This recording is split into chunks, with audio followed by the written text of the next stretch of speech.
예, 안녕하세요. 예, 반갑습니다. 조성민입니다. 예. 새해 첫 하는 금요 강좌인데, 이렇게 많이 와주셔서 감사드리고요. 제가 발표할 주제는, 예, 올해 한국은행에서 통화신용 정책을 어떻게 운영할 것인가에 대한 건데요. 그러니까 저희가 이제 이거를 매년 발표하도록 하는법에 규정이 되어 있습니다. 그래서 하는법 6조에 매년 통화신용 정책 운영 방향을 수립해서 공표해야 된다. 이렇게 법에 의해서 하도록 되어 있고, 그래서 지난 연말에 이제 총재님께서 이런 운영 방향을 가지고 통화 정책을 운영해 나가겠다. 그래서 금통위 의결을 거쳐서 공표를 했었죠. 그래서 이제 보도 자료를 공표했고, 제가 발표할 내용들은 이제 보도 자료에 있는 걸 중심으로 하고, 거기에는 이제 뭐 그래프나 표 같은 게 없거든요. 그래서 너무 좀 지루한 감이 있어서 저희가 이제 검토 과정에서 준비했던 그런 표나 그래프를 좀 추가해서 같이 설명을 드리고, 근데 이게 조금 뭐 미리 오셔서 읽어보신 분들은 아시겠지만 좀 이게 정책을 다루고 있는 거라서 좀 지루한 감이 없지 않습니다. 그래서 제가 이게 이제 제 하는 금융강좌 세 번째 발표하는 건데, 할 때마다 느끼는 건데, 이제 저희가 발표하는 내용들이 좀 실무적이고 그런 게 많아서 좀 어려워하시거나 이렇게 지루해 하시는 분들이 많더라고요. 그래서 이제 이 내용 자체도 정책과 관련된 사람들, 시장에서 일하고 있는, 금융시장에서 일하고 있는 분들, 아니면 정책을 연구하시는 분들, 뭐 정부 관계자 이런 분들한테는 굉장히 재밌게 읽힐 수가 있겠지만, 이제 주로 대학생분들이 오시는데 좀 지루한 감이 있어요. 그래서 중간에 이제 요 자체는 이제 한국은행의 공식 의견이고, 제 개인 의견을 좀 추가한 내용을 좀 같이 설명을 드리겠습니다. 잘 들리시나요? 예.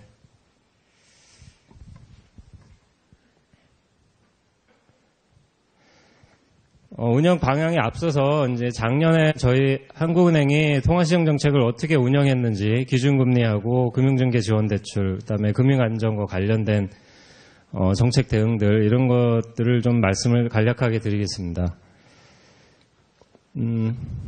작년에는 이제 상반기에는 기준금리를 계속 유지했고, 1.5%에서 계속 유지했고, 하반기에 들어서서 조금 변화가 있었죠. 11월에 1.5%에서 25bp 올려서 1.75%까지 기준금리가 인상됐고요. 그래서 좀 그 이후로는 이제 상반기나 하반기나 성장률 측면에서는 우리 경제가 잠재 성장률 수준에서 크게 벗어나지 않는 수준이었지만, 상반기에는 좀 되돌아보면은 3월에 보호무역주의, 미중 무역 갈등이 본격적으로 이제 나타나기 시작했고, 그 다음에 한 5월 정도에는 신흥국 금융 불안, 터키나 아르헨티나 이런 국가들에서 신흥국 금융 불안이 나타나서 시장에 큰 충격이 있었습니다. 그래서 이제 그런 불확실성 때문에 기준금리를 계속 동결했었고, 하반기에는 그리고 이제 한 6월, 7월부터는 이제 고용 상황이 상당히 안 좋게 됐었죠. 그래서 취업자 수가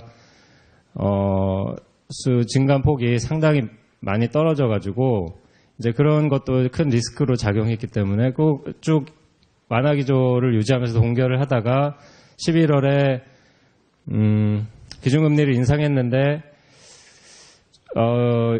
고려한 것 중에 하나가 물론 이제 성장과 물가 상황도 고려했고, 또 하나는 금융안정 측면에서 가계부채가 소득 상승세보다 훨씬 빠르게 증가하고 있기 때문에 이런 완화적 금융 여건이 지속될 경우 금융 불균형이 더 확대될 거다. 그래서 이제 금융 안정 리스크에 대응할 필요가 있다. 이런 점을 고려해가지고 기준금리를 인상했습니다.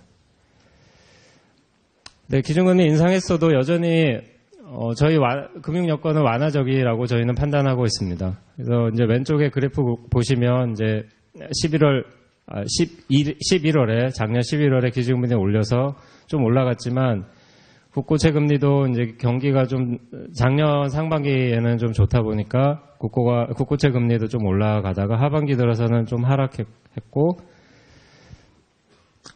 그리고 이제 금융 완화 정도를 어떻게 판단하느냐. 이제 저희가 판단하는 지표는 여러 가지가 있습니다만은 저희가 이제 외부에 말씀드린 것 중에 중요한 거는 이제 실질 머니 갭률이랑 금융 완화 지수 오른쪽 그래프에 나오는 건데, 실질 머니 갭률은 이제 간단하게 말씀드리면 이제 장기 평균 통화 수요 함수를 추정해가지고 이제 장기적인 평균 수준보다 얼마나 통화 공급이 이루어졌는지를 판단하는 거고요. M2 기준으로 하는 거고, 금융 상환 지수는 한 50개 되는 지표, 변수, 금리, 환율, 주가, 아니면 유동성 지표, 한 50개 정도 되는 지표를 종합해가지고 만든 지수인데, 두 개의 지표가 다 보면은 완화 정도를 여전히 가리키고 있습니다. 그래서, 이런 금리 인상을 했어도, 금융 여건은 여전히 완화적이다. 한국은행은 그렇게 판단하고 있고요. 근데 참고로 이제 기준금리를 어떻게 결정하는지, 그래서 요 자료는 금융 강좌에서 종종 말씀드리는 걸로 알고 있는데, 혹시 처음 보시는 분을 위해서 좀 간단하게 말씀드리면은, 물론 이제 이 전에도, 기준금리 결정하는 날, 본회의 날 전, D-1이라고 했지만 그 전부터 준비를 많이 하죠. 저희가 경제 동향도 판단하고 금융시장, 외환국제금융시장, 금융안정독도 마찬가지고 여러 면에서 살펴보는데 이제 공식적으로는 이제 하루 전에 동향 보고회의를 합니다. 그래서 국내 경제 동향을 담당하는 조사국에서 관련된 내용을 보고하고 금융시장국에서 금융시장 동향, 외환국제금융 동향, 국제국에서 외환국제금융 동향을 보고를 하고, 그다음에 이제 그 당일에 본회의를 결정하고, 동향 보고회는 상당히 많은 검토가 이루어지죠. 그래서 저희 한국은행 집행부 간부님들하고 국장님들, 팀장님들, 그다음에 금통위원들도 같이 토론을 하시고, 그래서 이제 금통위원님들이 이제 판단을 하시고 이제 본회의에 이제 결정을 하게 되고, 그다음에 이제 의결문이 나가고 이제 총재님이 한 11시 정도에 이제 기자간담회를 해서 외부에 공표를 하게 됩니다. 그래서 기자간담회는 라이브로 방송이 되는 걸로 알고 있는데 관심 있으시면 한번 들어보셔도 되고, 유튜브에 이런 거 한국은행 경제교육 관련 홈페이지에서도 공개하니까 한번 관심 있으시면 한번 보셔도 됩니다. 시장 참가자들은 굉장히 총재님 기자간담회를 유심히 듣고 있죠. 이제 여기서 중요한 멘트, 향후 정책 기조에 대한 중요한 멘트가 나가면 금리도 좀, 시장 금리도 좀 움직이고 하니까. 그래서 이제 두 번째로는 금융중개 지원 대출 운용과 관련된 내용인데, 여러 가지가 있었습니다만은, 작년에 좀 중요한 걸로는 이제 신성장 일자리 지원 프로그램을 개편했는데요. 여러 가지 프로그램이 있는데 그 중에서 이 프로그램을 말씀드린 이유는 이제 지난해 이제 고용이 저희 사회적으로 경제적으로도 상당히 큰 문제가 되다 보니까 이제 고용 창출을 위해서 한국은행 뭔가 좀 기여를 할 수 있는 게 있을까. 그래서 이제 그런 차원에서 좀 정책 운용을 한 파트라서 말씀을 드리는 건데, 이제 좀 읽어보면 이제 지원 대상, 이 프로그램을 통해서 지원하는 대상을 청년 고용 증가에 기여하는 기업뿐만 아니라 전체 고용 인원을 늘리거나 아니면 비정규직을 정규직으로 전환한 기업에 대해서도 이 프로그램을 적용했고, 그다음에 지원 금액을 금융기관 대출 취급 실적의 50%를 감안하다가 75%까지로 확대해서 이쪽으로 금융기관들이 일자리 지원 또는 고용 창출에 기여하는 기업들의 대출을 더 많이 할 수 있도록 저희가 좀 인센티브를 주었습니다. 근데 금융 안정과 관련된 사항으로는 이제 작년에 이제 금융시장이 상당히 불안한 모습이 많다 보니까 이제 저희가 보도 자료로도 발표를 하지만 통화금융대책반 회의나 금융경제 상황 점검 회의 이런 걸 세어보니까 12차례를 개최를 했더라고요. 그래서 이런 회의를 해서 대책 방안, 대응 방안 같은 것도 논의하고, 또 한 2월 9일에는 스위스 중앙은행과 통화수업 계약을 체결했고, 새로 체결해서 이제 금융 안정망을 구축을 강화를 했습니다. 또 이제 외환시장의 투명성을 제고하라는 그 외부의 특히 이제 뭐 미국이나 이런 데서 외환시장에 개입해서 인위적으로 환율을 조작하지 마라. 이런 한국뿐만 아니라 이제 뭐 신흥국이나 중국이나 이런 나라들에 대해서 압력이 있었죠. 압력이라기보다는 뭐 요구가 있었죠. 예.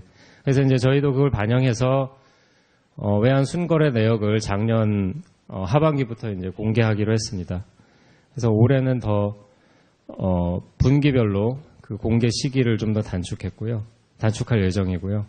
그다음에 거시경제금융회의, 정부하고 같이 하는 거시경제금융회의나 가계부채관리협의체 등을 통해서 금융안정 관련 정보도 공유하고, 그다음에 커뮤니케이션도 강화했습니다. 통화시장정책 보고서를 연사회 정기보고서, 원래 이제 4번 발표하긴 했는데 2번은 정기고 2번은 조금 간략한 보고서로 만들었는데, 작년부터는 연사회 정기보고서를 만들었고, 이제 기자 설명회도 여기에 맞춰서 개최하고, 금속위원님들이 이제 국내 경제 상황에 대해서 그래서 자신들의 의견을 개진하는 그런 기회를 마련했는데, 이제 기자간담회를 통해서 그런 의견을 피력하시고, 그래서 뭐 통화시장 정책 보고서 관심 있는 분들은 이제 홈페이지에 다 있으니까요. 한번 읽어보시고, 이제 그 본격적으로 운영 방향에 대해서 말씀을 드리겠습니다. 이제 운영 방향에 앞서서 운영 여건이 어떠한지를 좀 점검할 필요가 있어서 운영 여건을 말씀드리겠습니다. 며칠 전에 이제 이것과 같은 날에 통화시장정책 운영 방향이 발표된 날과 같은 날에 물가 안정 목표를 이제 새롭게 발표를 했어요.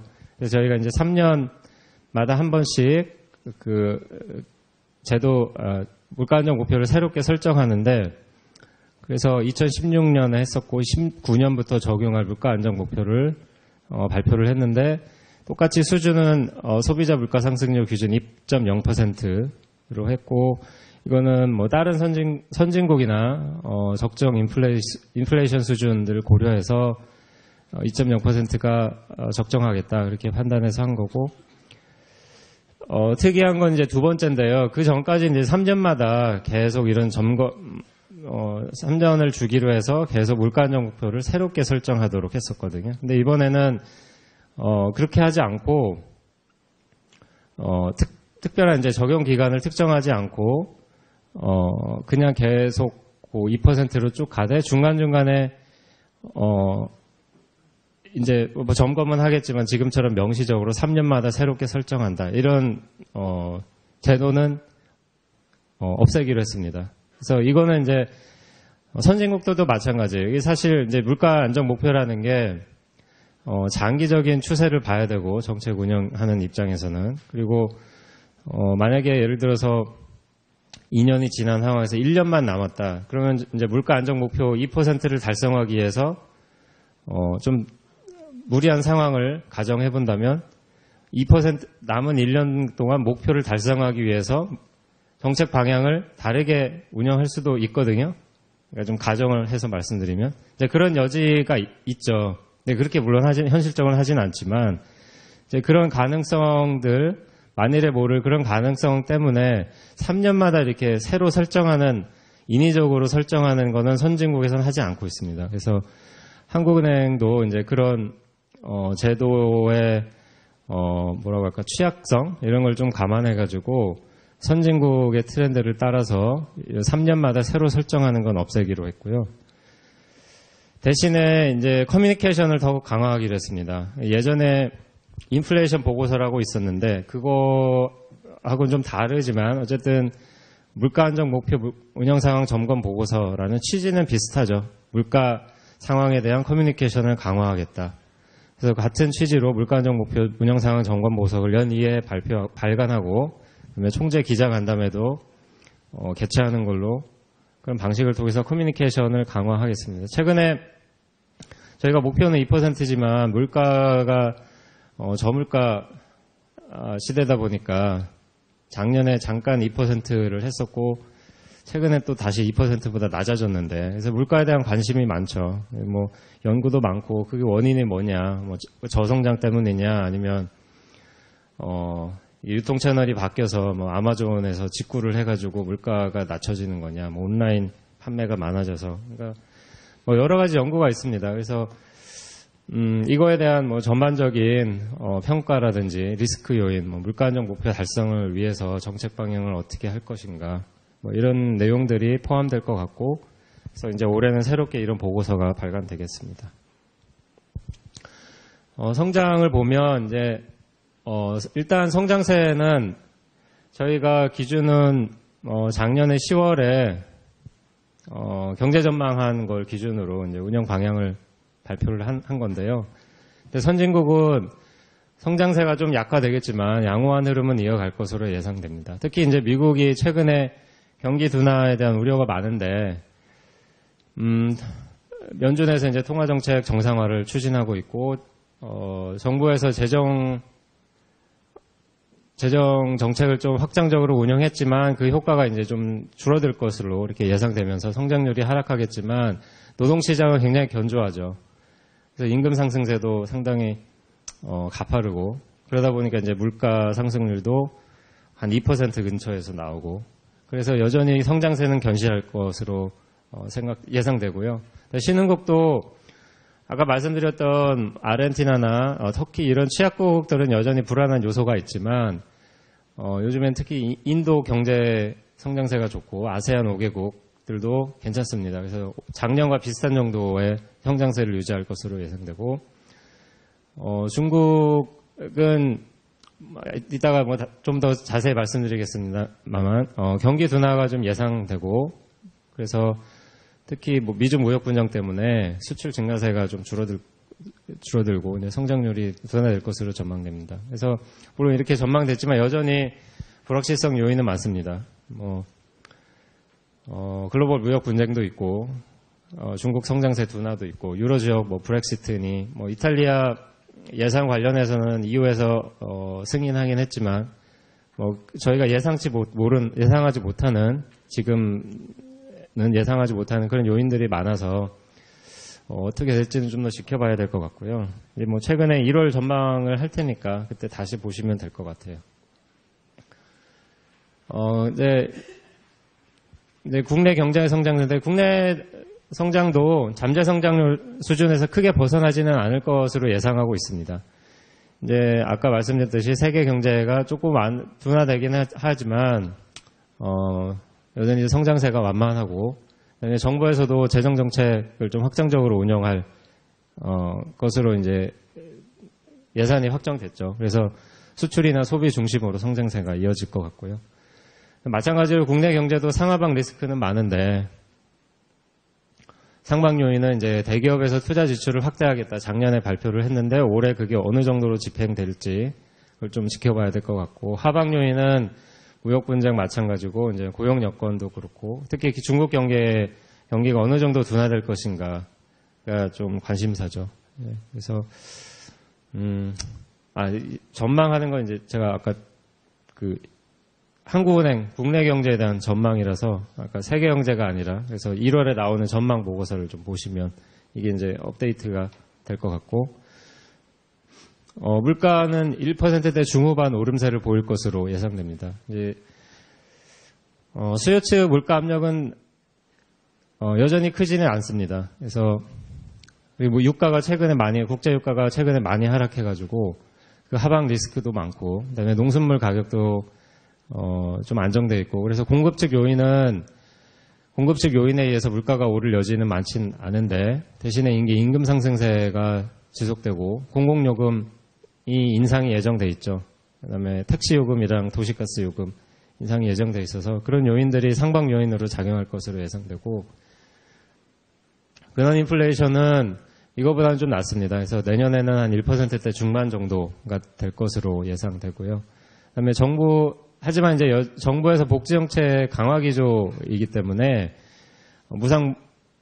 무상교육을 좀 확대하고, 그다음에 의료비도 좀 정부에서 보장해주는 의료비도 좀 늘어날 것 같고, 그래서 이런 걸 감안하면 올라가더라도 오름세는 만만하지 않을까 그렇게 예상하고 있습니다. 그래서 최근에 이제 국제유가 총재님도 인터뷰에서 말씀하셨는데 국제유가가 상당히 큰 폭으로 하락했잖아요. 그래서 아무도 예상 못했을 것 같아요. 뭐 한 70불 배럴당 70불 정도 뭐 이렇게 가다가 뭐 어디는 또 80불까지 간다고 막 예상한 아이비들도 있었는데 50불대로 떨어지고 그래서 좀 유가 추이를 좀 지켜봐야지 이게 물가가 앞으로 흐름이 어떻게 나올지를 좀 예상할 수 있을 것 같아요. 금융외환시장을 보면 작년과 마찬가지로 변동성은 수시로 확대될 것 같습니다. 여전히 변동성 확대 요인들이 여전히 해결되지 않고 지금도 잠재되어 있잖아요. 뭐 연준에서 통화정책 정상화하고 또 다음에 여기는 쓰진 않았지만 뭐 ECB에서 올해 연말쯤에 확정된 건 아니지만 연말쯤에 이제 뭐 정책금리에 대해서 좀 변화를 줄 수 있다 그런 예상들이 있고 그다음에 무역 분쟁 여전히 불확실하고 그다음에 중국의 경기 둔화 그리고 그에 따라서 이제 금융시장이 어떻게 변동할 것인가 이런 것 때문에 시장 불안 요인이 많습니다. 그래서 이제 이런 게 이제 여러 요인들이 같이 중첩돼서 현실화되면은 투자 심리도 당연히 위축되고 그다음에 가격 변수나 자금 유출이 변동성이 커지겠죠. 그래서 이제 이 그래프를 보시면 작년에 18년 1월부터 쭉 보시면 이제 채권자금, 빨간색이 채권자금인데요. 채권자금은 이제 플러스 쪽이잖아요. 대체로 유입 기조였고, 주식자금이, 주로 유출 쪽이었죠. 그래서 올해는 어떻게 될까? 전체적으로 이제 플러스였는데, 다 합쳐서, 주식자금은 빠져나갈 만큼 빠져나갔다. 뭐 이런, 의견도 있고, 아니면 여기서 조금 더 빠져나갈 여지도 있다. 뭐 이런 얘기가 많은데 어찌됐든 간에 리스크 요인들이 여전히 많아서 시장의 불안은 계속 이어지지 않을까. 그 정도의 차이는 있겠죠. 이제 여전히 이어질 가능성은 있다고 봅니다. 그다음에 이제 금융 안정 쪽은 그동안 늘어났던 이제 은행의 가계 대출이 좀 증가세가 둔화될 것 같습니다. 일단 작년에 정부에서 주택시장과 관련된 대책을 계속 발표를 하면서 그게 시행되면서 이제 최근에 주택시장이 많이 안정됐고 그다음에 이제 DSR 규제가 시행되니까 이 신용 공급을 주로 축소하도록 그런 이제 규제가 강화되니까 그게 반영돼서 은행 가계대출은 축소될 것 같고, 기업대출은 뭐 비슷할 것 같고요. 그다음에 비은행 가계대출도 물론 규제가 있고, 이제 은행보다는 지방 쪽에 주택대출을 많이 하지만, 이제 일부 업권, 여신 전문 금융사라고 하죠. 이제 카드사나 이런 데서는 가계대출 수익성 확보를 위해서 가계대출을 공급 확대하지 않을까 그런 예상이 있어서 금년과 비슷한 정도의 증가세를 보일 것 같습니다.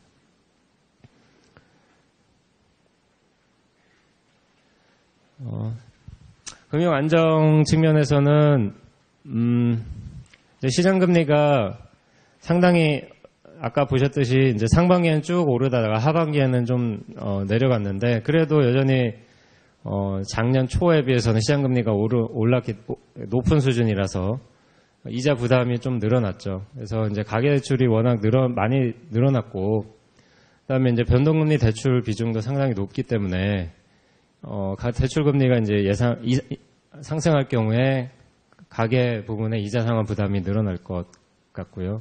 특히 이제 저희가 걱정하는 건 취약차주가 어느 정도 이자 상환을 할 수 있을지 그런 걸 좀 유심히 보고 있는데. 이제 그래프 보시면은 이제 왼쪽 취약차주 부채 규모인데 부채 규모가 이제 조금씩 늘어나고 있죠. 18년 6월 말 기준으로 85조 원 정도 되는데 이제 부채 비중은 6%인데 이제 오른쪽에 보시면 비은행과 신용대출 비중인데 전체 차주와 취약차주를 비교한 건데 취약차주의 비은행 대출 비중이 훨씬 높고 한 20%포인트 정도. 신용대출도 보면 한 20%포인트 정도 높죠. 이제 취약차주는 당연히 신용이 높다 보니까 은행으로부터 대출을 받기가 어려울 것이고, 그 다음에 담보 여력이 좀 부족하니까 신용대출의 의존도가 높은 것 같습니다. 그래서 이런 취약차주의 채무 상환 어려움이 커질 수 있어서 이런 걸 좀 금융 안정 측면에서는 좀 유심히 지켜봐야 될 필요가 있다 이렇게 하고, 하지만 이제 전체적으로는 아까 보셨듯이 이제 85조 원이었는데 취약차주의 부채 규모가 전체 가계 부채 규모가 이제 저희 1,600조 원 상상도 안 되는 금액이긴 한데, 그거에 비해서는 취약차주의 부채가 얼마 되지 않아서 시스템 리스크 차원에서는 이렇게 우려할 정도는 아니지만, 어찌됐든 이런 취약차주나 변동금리 대출을 보유하고 계신 분들의 이자 부담, 상환 부담은 늘어나니까 이런 건 좀 지켜봐야 되겠다 이렇게 생각하고 있습니다. 주택 가격은 최근에 뭐 주택 경기를 좀 보신 분들은 이제 거래량이 많이 줄었고, 그다음에 주택 가격도 지방은 좀 하락이고 서울은 약 보합세 정도인 것 같아요. 그래서 대체로 안정세를 이어갈 것 같고, 금융기관 건전성을 보시면 이제 그래프 보시면 왼쪽이 이제 총 자산 대비 순이익률인데 점차 이제 오르고 있죠. 그래서 이런 게 이제 뭐 아주 큰 충격이 있지 않으면 이런 트렌드는 유지될 것 같고, 오른쪽에 고정이하 여신 비율도 보시면 기업 대출, 가계 대출 굉장히 낮은 수준입니다. 그래서 금융기관 건전성은 이제 수익성도 좋고 자산 건전성도 좋고, 이제 여기는 이제 공간이 없어서 자기자본 비율은 뺐는데 자기자본 비율도 상당히 양호한 수준이고, 그래서 금융기관 쪽은 괜찮다, 안정된 수준을 유지할 것 같다 그렇게 전망하고 있고요. 이제 운영 방향, 제가 너무 빨리 말을 하네요. 그래서 여기까지 질문 있으신 분 계신가요? 잠깐 질문을 받아볼까요? 그러면 제가 이게 양이 많아가지고 좀 빨리 했는데 좀 천천히 속도를 좀 늦춰도 될 것 같습니다. 그래서 이제 운영 방향은 이제 기준금리 운용이랑 통화정책 유효성 제고, 대출제도, 금융외환시장 안정 도모, 그다음에 금융시스템 안정 유지. 그래서 이 5가지로 나눠서 운영 방향에 대해서 말씀을 드리겠습니다. 이제 기준금리 운용은 이제 이 좀 타이틀인데요. 여전히 이제 통화정책 측면에서는 완화 기조를 유지하고 하겠고, 그다음에 경기나 물가 흐름 등 거시경제 상황이나 상황을 고려하고, 또 가계부채 누적 문제가 여전히 큰 이슈이기 때문에 금융안정 상황도 함께 고려하면서 완화 정도의 추가 조정 여부를 판단하겠습니다. 그리고 이제 통화시용정책 보고서, 앞서 말씀드렸던 통화시용정책 보고서에서 물가 쪽의 설명을 좀 더 확충을 해가지고 정책 커뮤니케이션을 강화할 것이고요. 그 다음에 대출제도를 어떻게 하면 좀 효율적으로 더 운영할 것인가, 이런 것도 내용을 담았습니다. 그 다음에 금융외환시장 변동성 확대 가능성이 여전히 많기 때문에 이거에는 어떻게 대응할 것인가, 그 다음에 금융시스템 안정 상황은 어떻게 좀 더 점검을 강화하고 불안 발생하면 대응을 어떻게 할 것인가, 그런 내용을 좀 말씀드리겠습니다. 그래서 이제 기준금리 운용에 대해서 말씀드리겠습니다. 이제 여전히 저희는 완화 기조를 유지할 것이고요. 그다음에 그 이후 배경으로는 이제 성장세 회복이 이어지고, 그다음에 중기적 시기에서 소비자 물가 상승률이 이번에 정한 물가 안정 목표 2% 수준에서 안정될 수 있도록 운영하는 게 저희 정책 방향입니다. 이거는 뭐 지난 해와 달라진 건 없고요. 그래서 이제 좀 더 구체적으로 말씀드리면, 이제 국내 경제가 잠재 성장률 수준에서 크게 벗어나지 않는 성장세를 지속할 것으로 예상되고, 그다음에 물가 상승 압력은 수요 측면에서는 여전히 크지 않기 때문에 완화적인 기조를 유지할 것이고요. 하지만 여전히 불확실성 요인은 많습니다. 주요국에서 통화정책 정상화를 어느 정도로, 그다음에 어떤 빠르기로 정상화할 것인가, 그것도 관심사고, 미중 무역 분쟁이 어떤 시점에서 어떤 정도로 해결될 것인가, 그러니까 이거에 대한 불확실성이 많기 때문에 이 변화들이 이제 성장이나 물가에 미치는 영향을 점검하면서 추가 조정 여부를 판단하겠습니다. 그다음에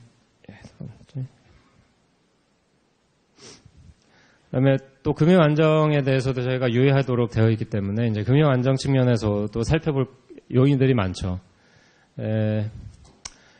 가계부채 누적 문제가 여전히 이제 저희는 큰 이슈로 보기 때문에 그거에 따라서 금융 불균형 누적 가능성 이것도 좀 살펴보고요. 그다음에 대리스크 요인 미연준이 통화정책 정상화하면서 아무래도 이제 유동성이 축소되다 보면 위험 회피도가 높아지고 그다음에 중국 경제에 대한 우려도 늘어나고 있고 실제로 그래서 이것들이 이제 자본 유출입이나 가격, 우리나라 금융시장 가격 변수의 변동성을 어느 정도로 키울지 이런 점검을 좀 강화해 나가겠습니다. 그 다음에 가계부채는 이제 증가세가 아까 좀 전에 말씀드린 것처럼 신용 공급 증가세는 좀 둔화되고 있지만 여전히 소득 증가 속도는 보다는 높게 증가하고 있기 때문에 이것들이 소비와 성장을 제약하는 요인으로 작용할 수 있죠. 그래서 이런 가계부채 추이와 이것들 어떻게 영향을 미칠 수 있는 여건들을 좀 계속 점검해 나가겠습니다. 이제 왼쪽 그래프 보시면 처분 가능 소득 대비 가계부채 비율인데 이제 소득은 한 해 벌어들인 소득이고 가계가 벌어들인 소득이고 가계부채는 이제 누적 금액이죠. 그래서 그거를 보시면 하늘색 막대 그래프가 비율인데 이제 계속 올라가잖아요. 162%라서 매우 높은 수준이라고 보고 있고 주요 선진국들이나 신흥국들과 비교해봐도 매우 높은 수준이라서 걱정하지 않을 수 없는 요인이다 그렇게 생각하고 가계부채 증가율은 증가세가 둔화되고 있죠. 그래서 15년부터 쭉 상승세였고 16, 17 그 상승세가 유지되다가 최근에 이제 좀 상승세가 둔화되고 있는데 소득 증가율보다는 많이 높죠. 그래서 이 트렌드가 계속 유지된다면 이제 소득 대비 가계부채 비율도 계속 올라가니까 좀 유심히 지켜보지 않을 수 없고 그러면 금융 불균형과 관련해서는 이제 비단 이제 가계부채 문제만이 아니라 이제 부동산 쪽으로 익스포저가 금융기관의 익스포저가 많이 커졌습니다. 그래서 이게 이제 작년 9월인가 금융안정회의 그 보도자료에 나왔던 자료인데요. 뭐 보신 분들도 있겠지만 부동산과 관련된 익스포저를 추정한 건데 금융투자 상품, 자본시장에서 투자된 상품들 부동산 쪽으로 부동산 관련 기업에 대한 여신, 그다음에 부동산과 관련된 가계 여신을 다 합친 건데 이제 민간 신용에 대비해서 한 16% 정도 되는데 그 비율이 계속 올라가 있고 그다음에 그 규모, 절대적인 규모도 계속 올라가고 있고 그래서 이제 어느 한 특정 자산으로 이제 자산이 쏠림 현상이 나타나는 거는 이제 그 자체가 이제 불균형이니까 하나의 에비던스로 저희가 이제 말씀드리는 건데 그래서 뭐 가계부채뿐만 아니라 자산 쏠림 현상 이런 게 이제 금융 불균형과 관련이 되니까 이런 측면에서 좀 리스크가 있다 이렇게 말씀을 드리겠습니다. 그리고 이제 개인 의견을 몇 가지 여기까지 한국은행 공식 의견이었고 슬라이드 한 4개 정도가 너무 지루해 하시니까 지루해 하셨다고 하더라고요. 전에 이 운영 방향에 대해서 발표하신 분들한테 여쭤봤더니 많이 지루해 하시더라. 그래서 뭐 만화도 놓고 막 이렇게 하라고 했는데 제가 뭐 그럴 만한 능력은 안 되고 그래서 이제 제 개인 의견을 조금 말씀드리는 게 분위기도 좀 부드럽게 하고 덜 졸리게 하지 않을까 해서 이제 제 개인 의견을 좀 슬라이드 한 4개 정도를 만들어 봤는데 그 미 연준에서 이제 정책 금리를 계속 올리잖아요. 그래서 작년에도 4번 올렸고 올해도 원래는 이제 작년에는 올해도 3번 정도 뭐 많은 데는 골드만삭스 이런 데는 뭐 4번까지도 올해 계속 올릴 수 있다. 이런 얘기를 했었는데 작년 말에 12월에 이제 FOMC 결정을 하면서 새로운 다플랏이라는 오른쪽 그래프 이제 다시 찍혀 있잖아요. 다플랏이라고 연준 위원들이 이제 정책금리 나의 패스는 이렇게 그리겠다 해서 찍어가지고 외부에 공표를 하고 있습니다. 연준에서는. 굉장히 친절한 거죠. 그래서 그걸 보시면 9월 전망까지 보시면 이제 지금 2.25에서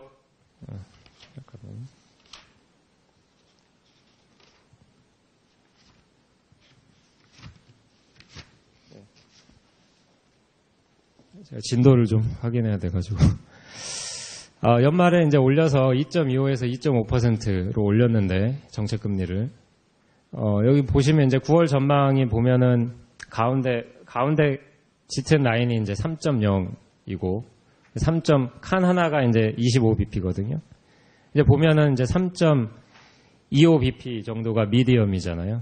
그래서 그리고 보면은 한 75bp 정도 차이가 나니까 2.5%랑 차이가 나니까 한 3번 정도 올릴 거다. 9월까지만 해도 9월, 10월까지만 해도 이제 그런 예상들이 시장에서 일반적인 의견이었는데 12월 전망을 보시면 오른쪽에 좀 내려왔죠. 그래서 이제 그 보시면 이제 미디엄 정도가 한 25pp 정도 내려왔습니다. 이제 중간에 굵은 선 3.0%가 한 미디엄 정도 되는 것 같고 그래서 지금 2.5%니까 한 50bp 정도 차이 나잖아요. 한 2번 정도 올리지 않을까 그런 예상으로 바뀌었죠.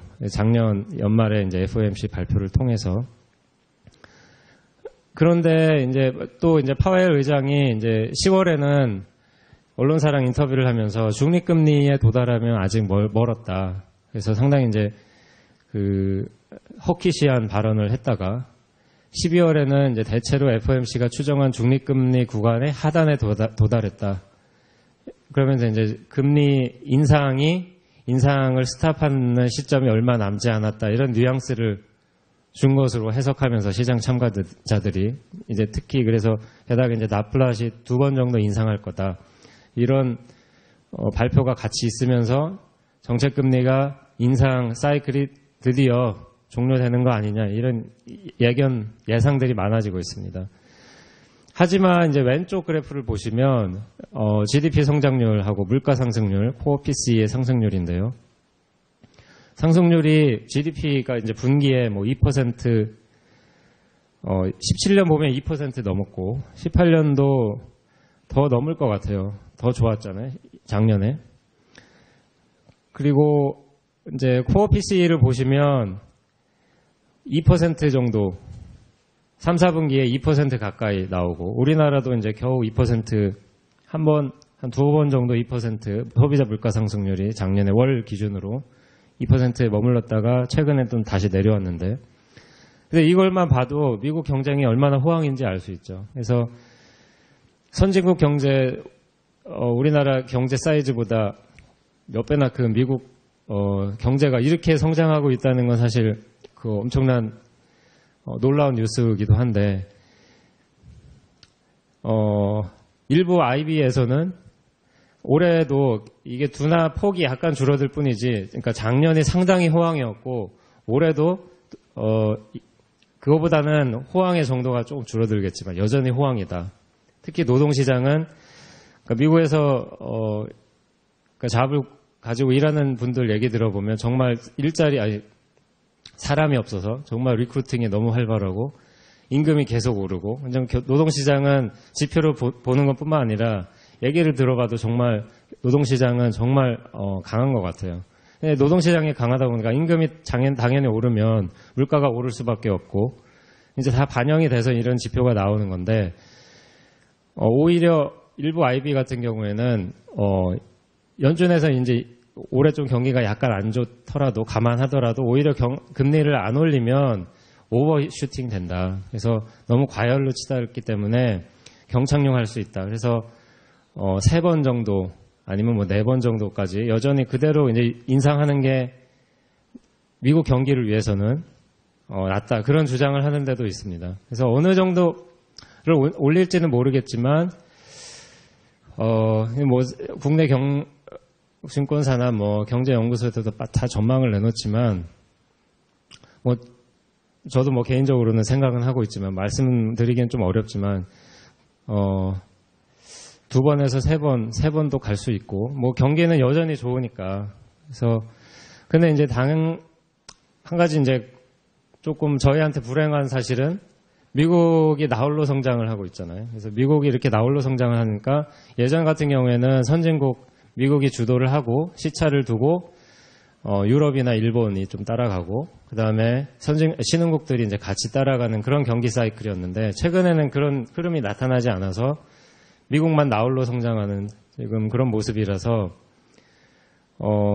그렇다면 이제 미국은 자기들 경제가 이렇게 호황인데 그러면은 신흥국들이 받쳐줘야 자기 경제 성장이 유지될 텐데 그런 모습이 아니기 때문에 언제까지 나홀로 성장할 수 있느냐 이런 고민을 하겠죠. FOMC도. 그래서 좀 봐야 될 것 같아요. 그래서 좀 파웰 의장의 이제 뷰도 좀 봐야 되고 GDP 성장률이나 물가 상승률도 좀 봐야 되는데 최근에 이제 뭐 애플이 어젠가요? 엊그젠가요? 애플이 이제 매출 전망 하향 조정했잖아요. 이제 그게 다 뭐 중국 경기도 좀 둔화되는 게 반영되고 어느 정도는 이제 경제 성장 속도가 조금 줄어드는 것 같아요. 그러면 이제 1분기 좀 길게 보면 2분기 정도는 경기 지표가 좀 안 좋게 나오겠죠. PMI 지수 미국의 이제 제조업 PMI 지수도 좀 안 좋게 나왔는데 이제 그런 식으로 이제 조금씩 경기 지표가 조금 작년에 워낙 좋았기 때문에 당연히 올해 1분기나 2분기, 1분기 특히 경기 지표가 좀 안 좋게 나올 것 같고 그러면 어느 정도까지 경기가 안 좋아질 것인가를 이제 시장 참가자들이 좀 확인을 하겠죠. 이게 많이 내려올 것인가 아니면 뭐 예상보다는 뭐 많이 걱정했지만 요 정도면은 뭐 경기가 약간 조정되는 정도라고 판단할 수도 있고 그거는 모르지만 어쨌든 그걸 확인하면 이제 정책금리에 대한 뷰도 다시 바뀔 것 같고 그래서 1분기 지표를 좀 유심히 봐야 되지 않을까 저는 뭐 그렇게 개인적으로 생각하고 있고 뭐 시장 참가자들 말씀을 들어봐도 대체로 비슷한 것 같습니다. 1분기 지표가 어느 정도로 안 좋게 나올 것인가 다 초미의 관심사더라고요. 그래서 이제 이런 걸 봤을 때 뭐 국내 주가도 그렇고 미국 주가도 엄청나게 이제 뭐 대공황 이후 대공황 정도의 수준으로 이제 하락 폭이 컸는데 이제 경기 둔화 정도를 좀 민감하게 받아들이는데 이제 다 안 좋다는 건 다 알고 있잖아요. 올해 1분기 좀 길게 보면 2분기 정도 다 안 좋다는 건 알고 있고 그럼 얼마나 안 좋을 것인가 다 불확실하니까 좀 걱정이 되니까 조그만 악재 아니면 조그만 부정적인 뉴스에도 굉장히 민감하게 반응하고 있죠. 특히 뭐 우리나라는 뭐 작년 10월부터 상승한 적이 별로 없을 정도로 계속 주가가 하락하고 있는데 뭐 2000선도 2000 주가지수 뭐 종합주가지수 2000도 한번 깨졌었고 어제도 한번 깨졌었고 그리고 이제 계속 불확실하니까 이게 어느 정도로 안 좋겠느냐. 근데 이제 저 한 가지는 좀 긍정적으로는 좀 보고 있는 게 이제 작년에 수출이 뭐 6,000불 정도 했는데 재작년인가 5,700불 한 걸로 기억하는데 그러면 이제 좀 감안해 보면 수출이 이제 6,000불에서 어느 정도로 줄어들 것인가. 만약에 20% 줄어들면은 한 5,000불 정도. 근데 5,000불이 금융위기 때보다는 많거든요. 수출 금액으로 따지면. 좀 이제 막연하게 이제 걱정되는 걸 떠나서 좀 숫자로 좀 객관적으로 좀 살펴보면 펀더멘탈에 충실해서 그러니까 그런 정도로 우리 과도하게 좀 우려를 많이 하지 않나 약간 그런 생각이 들고 근데 그거는 그 이유는 이해가 가죠. 여전히 이제 경기가 얼마나 안 좋을 것인가 다 이제 아무도 모르는 거라서 조그만 악재에도 다 민감하게 반응하는데 지금 그 주가 지수하고 금융위기 2008년에 금융위기 당시 그 당시 이제 우리나라 수출 금액 그다음에 주가 지수의 밸류에이션 기업 이익들 보면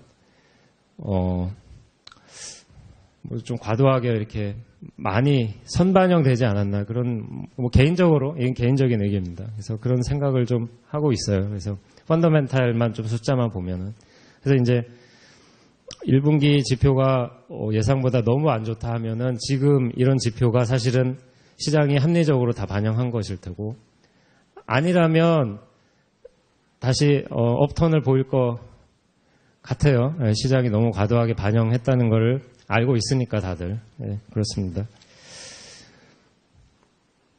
두 번째는 이제 미중 무역 분쟁인데, 작년에 이제 미중 무역 분쟁으로 계속 시장이 불안했는데, 트럼프는 뭐 여기 썼지만 이제 트위터에서 중국은 무역으로 수년간 미국을 이용해 왔다.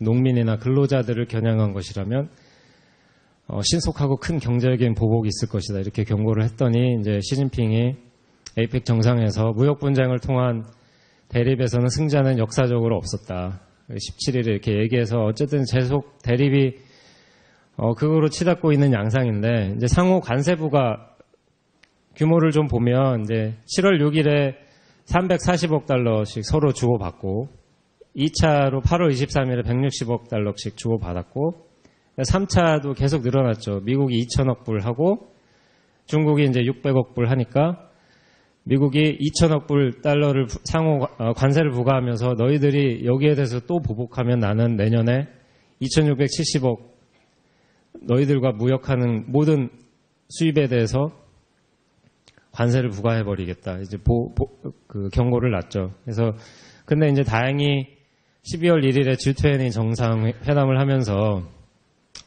3개월 동안 관세 부과를 좀 유예하자. 무역 협상을 재개하는데 일단 합의는 해놨습니다. 3개월 동안. 뭐 이거에 대해서 뭐 일시적으로 그냥 휴전 선언이다. 뭐 이런 평가들이 많지만, 그리고 그 이후에 이제 중국에서 12월 12일에 미국산 대두를 대량 수입하고 미국산 자동차에 대해서는 관세를 인하했죠. 그다음에 미 무역대표부는 중국 수입품 1000개 품목에 대해서 추가 관세를 면제하고 연말에 29일에. 그래서 12월 이후에 G20 정상회담 끝나고 중순부터 하순까지 이런 뉴스는 조금 뭔가 물밑에서 무역 분쟁을 해결하기 위한 물밑 작업이 있지 않을까라는 추측을 가능하도록 그런 뉴스가 계속 나오고 있습니다. 이건 뭐 공식적인 예상도 있을 수 없고 양국 정상들도 어떻게 얘기를 안 하고 정부에서도 얘기를 안 하고 있으니까 뭐 예상을 할 수 없지만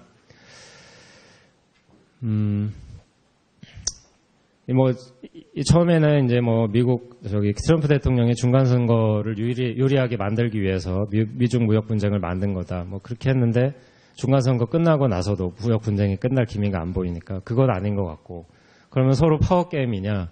파워 게임도 약간은 하고 있겠죠. 서로 이제 미국이 보복 관세를 하니까 중국도 G2인데 물러설 수 없고 나도 보복 관세를 하고, 근데 서로 이제 대치되는 국면인데 여기에 더해서 또 하나, 여기는 뭐 얘기는 안 했지만 이제 그 반도체에 대해서 중국이 반도체 이렇게 열심히 개발하고 있잖아요. 그래서 기술을 향해 캐치업하는 데서 견제를 많이 하고 있고 미국이. 그다음에 칩에 그 스파이 칩이라고 해가지고 뭐 최근에 뭐 화웨이 뭐 중국 그 휴대폰 회사 화웨이 이런 사건도 있었고 굉장히 겨냥을 많이 하죠. 이런 정치적인 문제, 경제적인 문제, 또 뭐 외교적인 문제, 이제 뭐 군사 전략적인 문제까지 같이 어우러져서 좀 복잡하게 돌아가고 있는 것 같은데, 제 개인적으로는 어떻게 될지는 뭐 예상하긴 힘들지만 언젠가는 타결이 된다면 미국이 지금 경제가 상당히 좋잖아요. 그래서 사실은 이게 계속 대치가 된다면 손해는 어디가 더 많이 볼 것인가를 좀 판단해보면, 예상해보면 중국이 더 많이 보지 않을까 싶어요. 지금 중국 경기 다다음 슬라이드에 나오지만 중국 경기가 계속 하강 국면이고 미국은 상당히 호황이고, 물론 미중 무역 분쟁이 계속 이렇게 장기화되면 서로 피해를 입을 텐데 추정 결과 저희가 추정한 게 아니라 뭐 IBN이나 이런 데서 미중 무역 분쟁 서로 상해 관세를 부과했을 때 미국이 받는 타격은 많지는 않습니다. 뭐 GDP 기준으로 한 0.2%포인트, 0.3%포인트, 물론 이제 가정에 따라 다르게 나오겠지만 중국은 하강 국면이라서 그거보다는 좀 많을 것 같고, 그러면 이제 중국이 양보를 해야 되는데 중국이 자존심이 있으니까 그렇게 쉽게 하지는 않을 것 같고, 그래서 소설을 써보자면 이제 미국이 좀 중국의 자존심을 살리는 선에서 해결될 것 같은데 그 중간에 어떤 모습이 나올지는 사실 상상하기 힘들고 언젠가는 타결되기를 바랄 뿐인데 그래서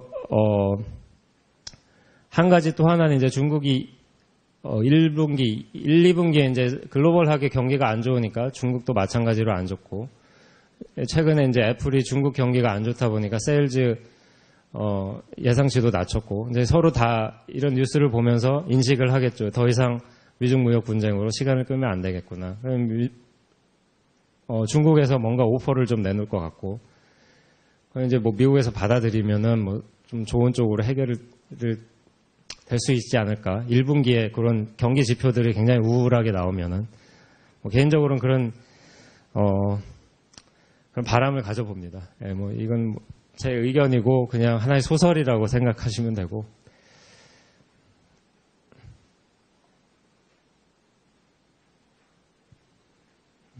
안 되네.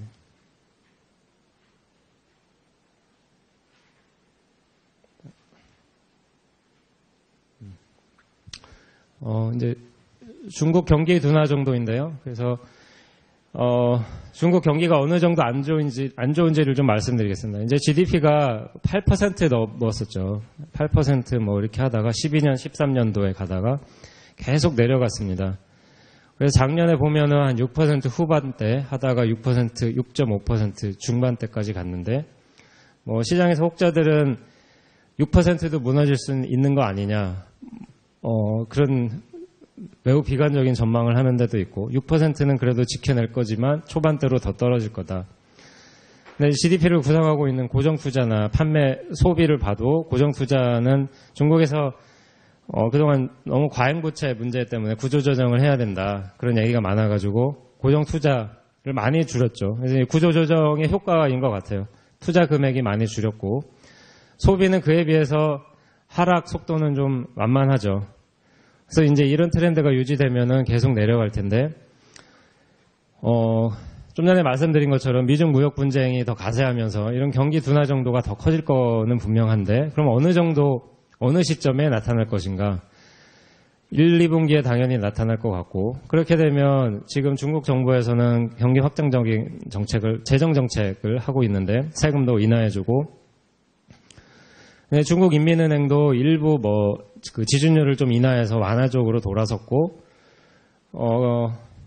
근데 본격적인 완화 기조는 아니니까, 1, 2분기에는 중국 인민은행에서 완화 정도를 조금 더 확대할 것 같고, 그러면은 이제 그때가 어느 정도 바닥이 되지 않을까, 저는 개인적인 그런 생각을 가지고 있습니다. 그래서 인민은행이 어느 정도로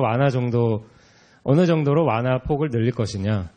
그 다음에 중국의 GDP 1분기가 이제 뭐 한 2분기 4월쯤에 나오니까 3, 4월 뭐 이쯤에 나오겠죠. 그래서 어느 정도로 GDP가 성장률이 떨어질 것인가.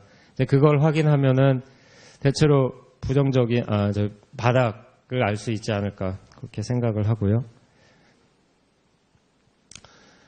네 번째로는 이제 신흥국 금융불안 여전히 해소되지 않고 있어서 문제인데 왼쪽에 그래프 보시면 이제 선진국이나 신흥국 주가 신흥국 통화가 18년에 이제 쭉 약세를 보였죠. 그러다가 11월부터는 너무 약세폭이 너무 크다 보니까 이제 여기서는 더 이상 내려갈 게 없다라고 인식을 하는 것 같아요. 그 다음부터는 이제 쭉 그냥 횡보하는 수준이고 신흥국 주가도 마찬가지예요. 한 11월까지는 쭉 주가가 내려가다가 우리나라를 포함해서 여기서 더 내려가면은 거의 대공황 수준이다. 아니면 뭐 금융위기 수준이다. 이런 인식이 형성되면서 주가도 그냥 횡보하고 있고 반대로 선진국은 그거보다는 조금 더 늦게 하락하고 있지만 최근 들어 더 하락폭이 더 크고 근데 이런 이제 신흥국이 선진국이 주가가 뒤늦게 이렇게 하락하고 있는데 이게 당연히 신흥국에도 어느 정도는 영향을 미칠 것 같은데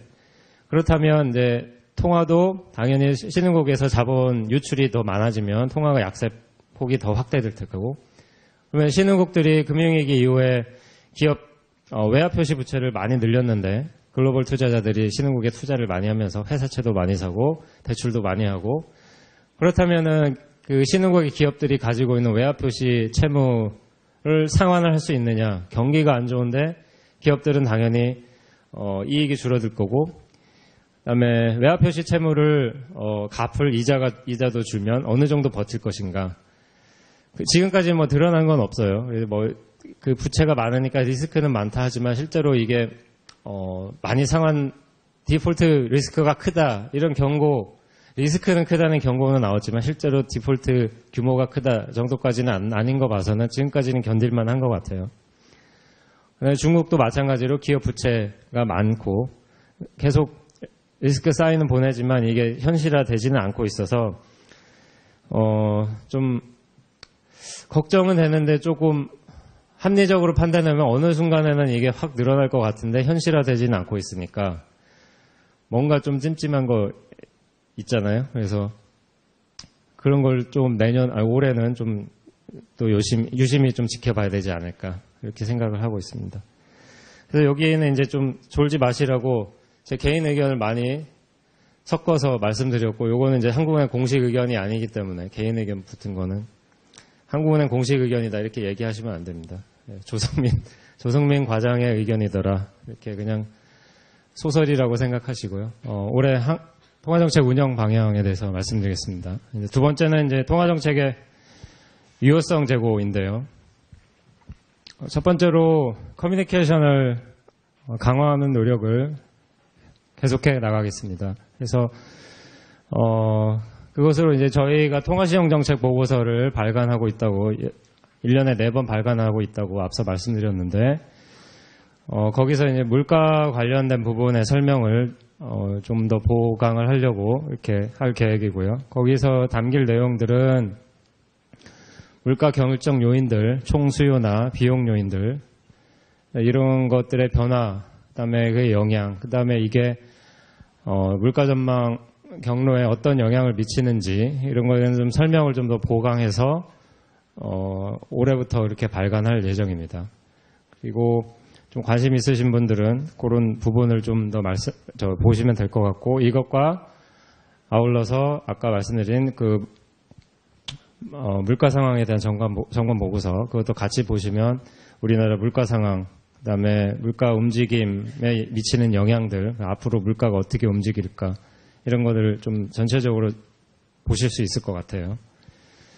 그다음에 공개시장 운영의 효율성을 좀 제고하도록 제도를 개선을 모색하게 나갔는데, 공개시장 운영 대상 기관에 통화안정증권 경쟁 입찰을 하는데 그 공개시장 운영 대상 기관들이 많이 참여할 수 있도록 그런 방향으로 제도 개선을 좀 모색할 계획입니다. 그리고 이런 올해 들어 좀 새롭게 등장한 리스크 요인, 세계 경제 성장세가 좀 둔화될 가능성이 높아지고 있고, 그다음에 연준에서 정책 금리를 인상하는 속도가 좀 변화할 수 있고, 아까는 좀 변화가 3번에서 2번으로 줄어들 것 같다 그렇게 예상했지만, 반대로 이제 다시 또 올라갈 수 있잖아요. 하반기에 경기가 예상보다는 그렇게 나쁘지 않네 하면 다시 3번을 올릴 수 있다고 바꿀 수 있으니까, 연준이. 그렇게 하면 어떻게 통화정책을 운영할 것인가. 그러니까 이 방향에 대해서는 어느 한 방향을 염두에 두지 않고 그런 글로벌 금융경제 여건의 변화를 계속 관찰해 나가면서 통화정책 운영에 반영해 나갈 계획이고, 그다음에 우리 경제가 가지고 있는 구조적인 문제들, 노동시장의 이중구조, 그다음에 금융 불균형 심화 등 아까 말씀드린 가계부채나 부동산 부문으로 자산 신용이 크게 많이 공급된 부분, 그다음에 성장하고 물가 간 관계의 변화들, 성장이 잠재 성장률 정도에서 성장세가 이루어지면 물가도 그만큼 나와야 되는데 그거보다는 저희가 예상한 수준보다는 못 미치니까, 물가 목표 수준보다는 못 미치니까 이런 관계 변화들에 대해서 좀 조사해보고 분석해보고, 그다음에 통화정책 파급 효과가 이런 여건들이 변한 상황에서 파급 효과가 어떻게 변화할 것인지를 좀 더 면밀히 분석을 해 나갈 계획이고요. 그다음에 저희가 하고 있는 금융징계 지원 대출 제도를 이제 중소기업 자금 지원 효과를 어떻게 하면 좀 높일 수 있을까 고민을 해볼 생각입니다. 그래서 중소기업 대출 안정화 프로그램 운영 여건도 한번 점검해보고, 그다음에 여러 가지 아까 말씀드렸던 그 일자리 지원 관련 프로그램도 그 프로그램 중에 하나인데, 여러 프로그램의 한도, 그다음에 운영 방식이 적정한지 계속 검토해 나가고, 그다음에 저희가 이제 대출 제도에서 이제 금융기관 거래할 때는 이제 담보를 받는데, 그 금융경제 상황이 이제 변화하면 이제 그 담보를 진구할 때 어떤 기준으로 적격 담보를 인정을 해야 되느냐, 어떤 기준을 좀 마련할 필요가 있지 않느냐, 그런 의견들이 있어서 그 인정 기준을 한번 검토해 볼 계획이고, 예.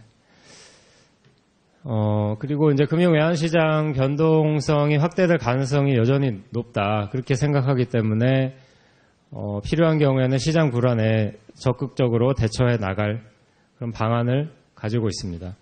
그래서 리스크 요인을 계속 어떻게 변하는지 계속 워치를 해야 될 것 같고, 그다음에 주가나 환율, 금리 이런 가격 변수들이 어떻게 변하는지, 그다음에 최근에 뭐 정책금리, 작년엔 또 이슈가 이제 내외 금리차가 역전되면서 자본이 유출이 많이 늘어날 거다, 이런 우려가 많았고, 저희는 반드시 자본 유출은 내외 금리차에 의해서만 결정되는 게 아니다, 그런 뷰를 계속 공식적인 입장으로 발표를 했고, 그래서 그런 뷰는 여전히 마찬가지고, 그런데도 우려는 여전히 많죠. 이제 금리 갭이 아무래도 지금 한 75bp 정도 되니까, 기준금리, 중앙은행 기준금리 기준으로는 그거보다 더 높아지면 어쨌든 이제 금리 차는 유출 요인이긴 맞기는 하죠, 이론적으로. 그래서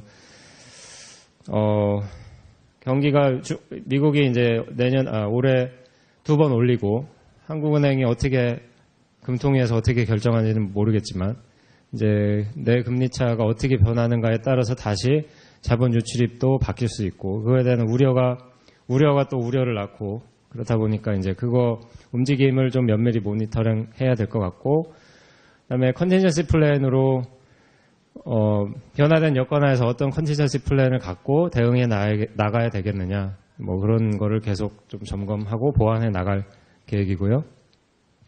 마찬가지로 통화금융대책반, 작년과 마찬가지로 통화금융대책반이나 금융경제상황점검회의를 개최해서 시장 안정이 필요한 경우에는 한국은행의 의지를 좀 표명해가지고 불안 심리를 차단할 수 있도록 이렇게 노력할 생각입니다.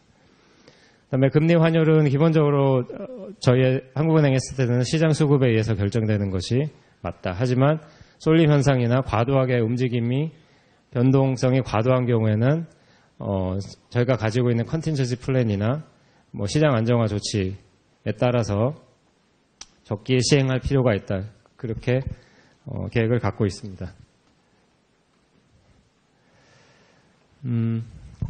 그다음에 한국은행이 이제 국제기구 또는 글로벌 협의체들과 많은 협력을 해 나가고 있는데요.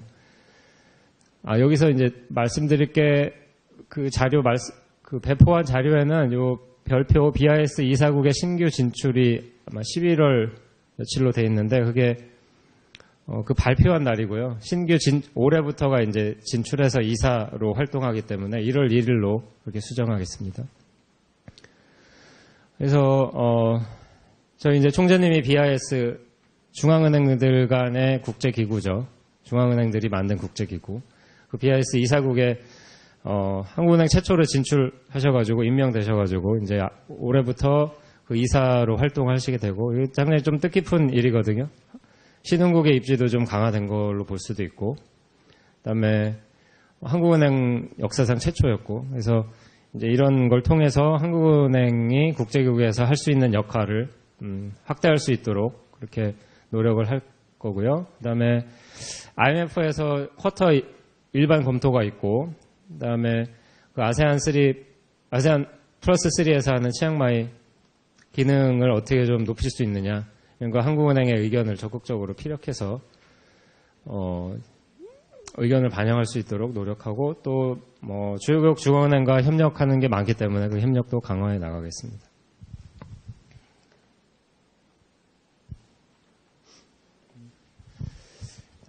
금융 시스템 안정에서도 할 것으로 계획하고 있는 것들이 많습니다. 금융안정회의, 금융안정 보고서, 금융안정회의는 3월과 9월에 하고요. 금융안정 보고서는 6월이랑 12월에 발간하는데, 금융 시스템의 취약성이나 복원력을 평가하고 또 뭐 위험 요인이 있으면 저희가 금융안정 보고서에서 요인을 좀 제시하고 이 요인, 리스크 요인을 좀 줄이기 위해서는 어떻게 해야 될 것인가, 나름대로 정책 대안을 제시할 것이고, 그리고 대불확실성 요인이 많고, 그다음에 주택시장이 어떻게 바뀔 것인가, 지금은 안정세지만 앞으로는 어떻게 될 것인가 계속 워치하면서 금융 시스템 안정에 미치는 영향들을 좀 분석해 나가겠습니다. 그다음에 금융 안정 상황 분석의 정도를 좀 제고하고, 공동검사를 저희가 하고, 금감원이랑 공동검사를 하고 있는데, 개별 금융기관 모니터링하고 부문검사 통해서 시스템 리스크 요인으로 작용할 수 있는 게 어떤 것이 있는지를 좀 조기에 파악할 수 있도록 하겠고요. 핀테크 확산이나 이제 뭐 이런 걸 포함한 디지털 혁신에 대한 영향의 연구를 좀 강화할 것이고요. 지급결제 인프라에서도 큰 사업들이 있는데, 첫 번째가 차세대 한은금융망 구축을 2020년에 가동하는 것을 목표로 지금 한창 진행 중에 있습니다. 이제 이게 한은금융망이 이제 금융기관들이 들어와가지고 하는 그 차액거래 그 시스템인데, 결제 시스템이죠. 네. 그래서 2020년 가동을 목표로 지금 한창 추진하고 있고, 이걸 차질 없이 수행하는 게 한국은행 목표고, 그다음에 분산원장 기술, 이런 디지털 혁신 기술을 우리 지급결제 인프라에 어떻게 적용할 수 있는지 기술적으로 모의 테스트도 해보고 이런 연구를 좀 할 계획이고, 그다음에 중요 지급결제 인프라에 대해서 안전성을 좀 평가해야 되는 그런 일이 있습니다. 그래서 IMF하고 월드뱅크에서 이제 올해 금융부문 평가 그 회원국들에 대해서 금융부문 평가 프로그램을 진행할 텐데, 거기서 한국에 있는 중요 지급결제 인프라에 대해서 안전한지 그런 걸 평가할 계획인데, 저희가 그거에 대비해서 한국의 지급결제 인프라는 글로벌 스탠다드에 맞는다, 이런 걸 좀 설득하기 위해서 그런 작업을 좀 해야 되고, 그러기 위해서 올해 추진되는 게 이제 첫 번째 네모인데, 차액결제 리스크, 아까 말씀드린 한은금융망에서 이루어진 차액결제 리스크, 차액결제 시스템에서 그 리스크를 관리할 수 있도록 금융기관 간의 담보 납입 비율을 인상하고, 그다음에 담보 납입 비율을 인상하니까 이제 부담이 늘어나잖아요. 그걸 좀 줄이기 위해서 담보로 인정될 수 있는 자산, 증권들을 좀 확대하겠다. 그걸 이제 그 점진적으로 강화해 나가거든요. 그래서 이제 작년 말에 올해 할 계획을 보도자료로 발표했고, 이게 올해에 추진될 예정입니다. 금융기관 입장에서는 좀 상당히 큰 이슈죠. 그리고 그 FSAB이라는 IMF나 월드뱅크에서 그 추진하고 있는 그 중요 지급결제 인프라에 대해서 한국은행이 지급결제 감시자로서 역할을 잘 하고 있느냐, 지급결제 인프라의 안전성을 위해서 잘 노력하고 있느냐, 너희들이 한 노력은 뭐고 어떤 기준을 강화했느냐, 이런 거를 저희가 좀 적극적으로 대응해서 좋은 평가를 받을 수 있도록 하는 게 한국은행의 계획입니다. 여기가 끝이고요. 이제 제가 준비한 내용은 여기까지고,